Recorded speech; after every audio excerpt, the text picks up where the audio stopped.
નમસ્કાર.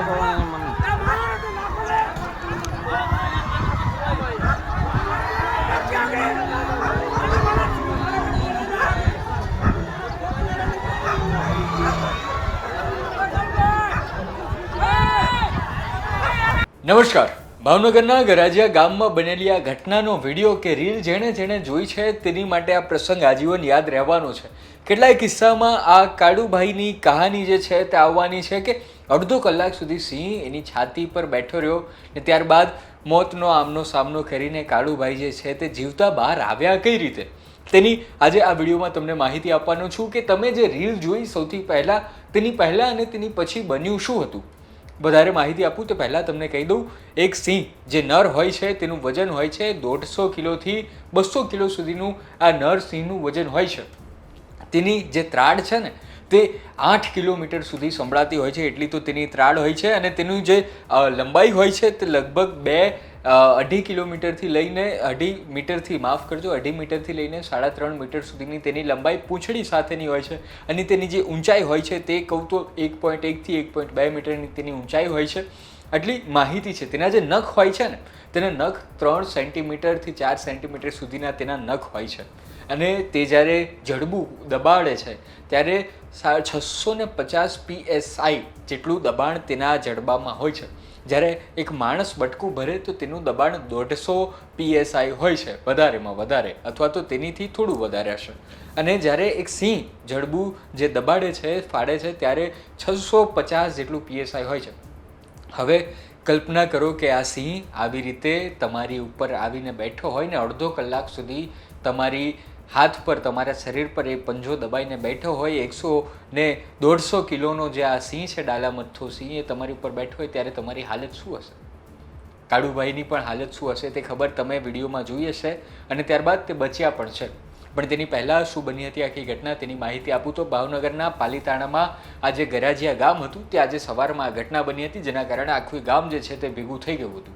થયું તો એવું કે 2 સિંહો જે છે તે શિકારમાં આવ્યા હતા. ગાય ભેંસ જે આજુબાજુમાં હતી તેને જોઈ અને ત્યારે જ એક માલધારી જેમનું નામ છે કાળુભાઈ પરમાર, તે પોતે પોતાની ભેંસને ગાય ચરાવવા આવ્યા હતા અને ત્યાં સિંહે તેમને દબોચી લીધા. ત્યારબાદ અડધો કલાક સુધી આવી રીતે ત્યાં જે છે તે રહ્યા હતા. જેવું ખબર પડી કે ગામમાં સિંહ આવ્યો છે તેવું આસપાસના ગામડાવાળાઓ ભેગા થઈ ગયા અને કોઈક સર્કસ ચાલતું હોય તે રીતે સિંહની આજુબાજુ જે છે તે આ ગામના લોકો આસપાસ ફરવા લાગ્યા. તેમણે પોતાને સલામત રાખવાના હતા, પરંતુ લોકો જે છે તે આવી રીતે રહ્યા હતા. ને પછી એવામાં જ કાળુભાઈને આ સિંહે દબોચી લીધો ને ત્યારબાદ ગામવાળાઓ જે 250 થી 300 લોકો હતા તેમણે હો હલ્લા કરવાનો ચાલુ કર્યો. પરંતુ આ તો સિંહ હતો, જંગલનો રાજા હતો, તેણે અડધો કલાક સુધી ટસનો મસ થયો નહીં.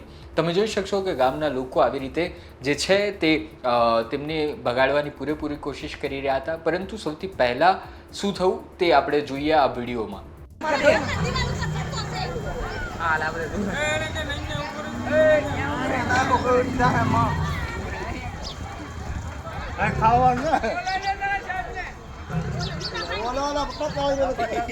બોલાય લે સાહેબ,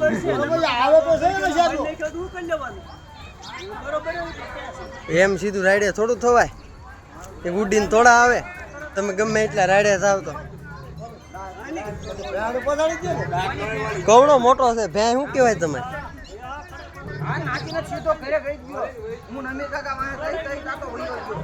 કોને ખડાય પસાય કવો જબરો ત્રણ આવ્યા હોત તો ખબર પડે. એક જ આમ સરી ગયા તો આયા હું ગાડી ચાલુ કરું તો અમીર કાકા કે બધા આવે જાય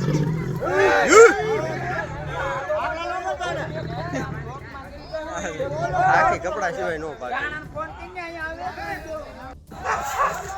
કેટલા છે?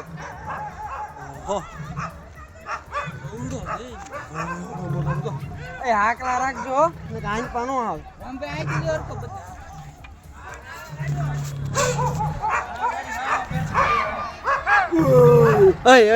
એમ કરો એમ કરી. હા તો પડો નથી આવ કોણ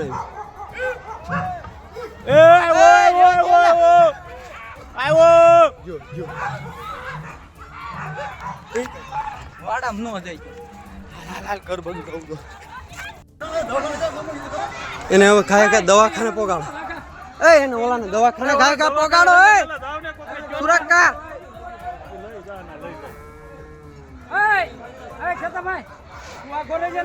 કેતા કા ભાગી નહીં શકો આ ગાર્યો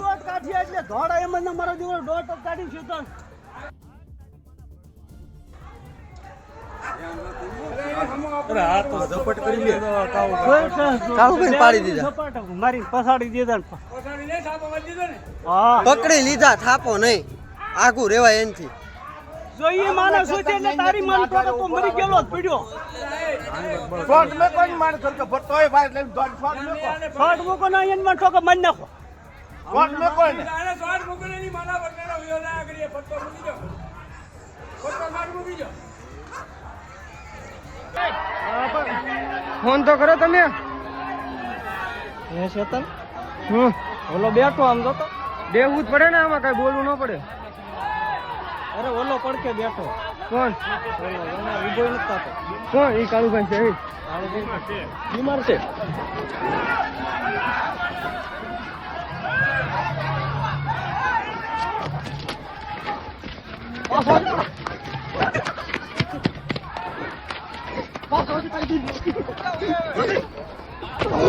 તમે જુઓ પહેલાં કઈ રીતે સિંહ આવ્યો ને ત્યારબાદ તેને ભગાડવામાં આવ્યો. આ સિંહ જે છે તેની પર અત્યારે વન વિભાગ કાર્યવાહી કરી તો રહ્યું છું, પરંતુ ફોરેસ્ટના જે અધિકારીઓ હતા તેઓ જેવો સિંહ ગામડામાં આવ્યો ત્યારે જ લોકો જે છે ગામના લોકો તેમણે જણાવ્યું હતું, પરંતુ તેઓ આવ્યા ન હતા ને એનો ખાર ગામવાળાઓને ચડ્યો હતો કે વારંવાર સિંહ જ્યારે આવી રીતે ગામમાં આવે છે ત્યારે અમારે કોની પાસે જવું. અને ત્યારબાદ જ્યારે હોસ્પિટલ પર પહોંચ્યા હતા કાળુભાઈને લઈને સારવાર કરવા માટે, ત્યારે ગામના લોકો અને ફોરેસ્ટ વિભાગના અધિકારી છે તેમની વચ્ચે કંઈક આવી રકઝક થઈ હતી.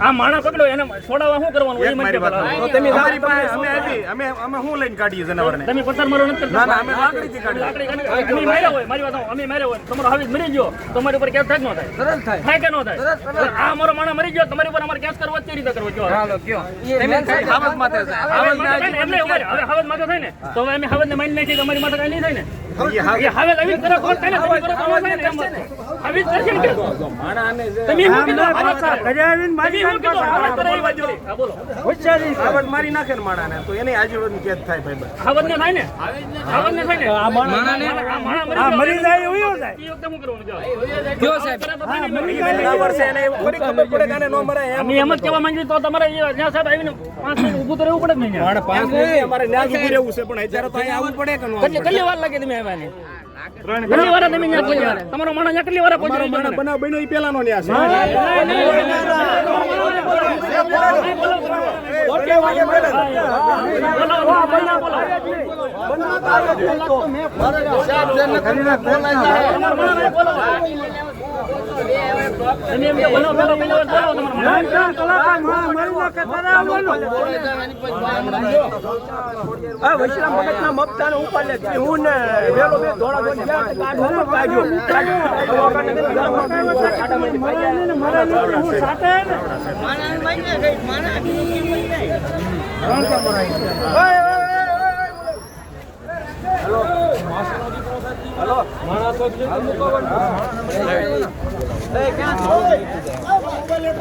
ગામમાં જનાવર આવ્યો તો તમે લોકો આવી જાઓ, તો ફોરેસ્ટ અધિકારી કોઈ આવ્યું નહીં. આ જેના ફોરેસ્ટ અધિકારી નથી આવ્યો એ કારણે જો ટાઈમ આવી ગયો તો આ બનાવ બન્યો ન હોત. ગામના લોકો ભેગા થઈ ગયા ને જનાવરને રાયડું દેકરો કરીને કાઢ્યો. ગામવાળાઓની વાત ખૂબ વ્યાજબી છે અને તેઓ પોતાનું આત્મરક્ષા માટે ચિંતા કરે તે પણ ખૂબ વાજબી છે. જો ગામવાળાઓ પર સિંહ હુમલો કરે તો સિંહને સજા મળે છે તે વાત સાચી છે, પરંતુ ગામવાળાઓ પોતાના બચાવમાં શું કરી શકે? તો સૌથી પહેલાં તો એ જ કે તેમણે સલામત સ્થળે જવું જોઈએ. અને આવી રીતે જે ગામવાળાઓ ભેગા થઈને જે રીતે વિડીયો બનાવી રહેતા હો હલ્લા કરી રહ્યા હતા, ત્યાં તેમની પણ જાનને ખૂબ વધારે મોટું નુકસાન હતું. તે ગામના તમામ લોકોએ સમજવું જોતું હતું અને વન વિભાગ પણ આમાં કાર્યવાહી કરવી જોતી હતી. જો એ વાત સાચી છે કે વન વિભાગના અધિકારીઓને ફોન કરી દેવામાં આવ્યો હતો અને છતાં તે લોકો પહોંચ્યા કેમ નહીં, તેમની પર કાર્યવાહી થવી જ જોઈએ, આ અમારું માનવું છે. હવે સૌથી મહત્ત્વના વિડીયો પર આવીએ કે જ્યાં આજે કાળુભાઈ હતા તેમને જે સિંહે જેમને દબોચી લીધા હતા તેમણે પોતાનો જીવ બચાવી લીધો છે ને ત્યારબાદ તેઓ શું કહી રહ્યા છે, પોતાની આપવીતી સંભળાવી છે તે પણ સાંભળી લઈએ. કેટલા સમય સુધી સિંહે તમને પકડી રાખ્યા હતા? લગભગ અડધી કલાક પકડી રાખી. તમે બચાવ કઈ રીતના કર્યો તમારો? પછી મેં એને આમ ખંજવાળ્યો, બરોબર છે, એટલે એને મારો હાથ ઢીલો મૂક્યો એટલે મેં હાથ કાઢી દીધો. પછી મારી ગાય પાછળ સીધો ત્યાં ગયો એ ઝીપડાની અંદર. નહીં તો એ વધારે ખીજાય ને. વન વિભાગ પહોંચ્યું હતું ત્યાં સ્થળ ઉપર તમારે ત્યાં? ત્યાં કેવું જાણ કરે છે પણ કોઈ આવ્યો નહીં. આ પહેલી વાર જ બની. પશુઓને માણસ ઉપર હુમલો કરે છે, પછી બીજા એક માણસની ઉપર કર્યો પણ એ નીકળી ગયો ભાગીને.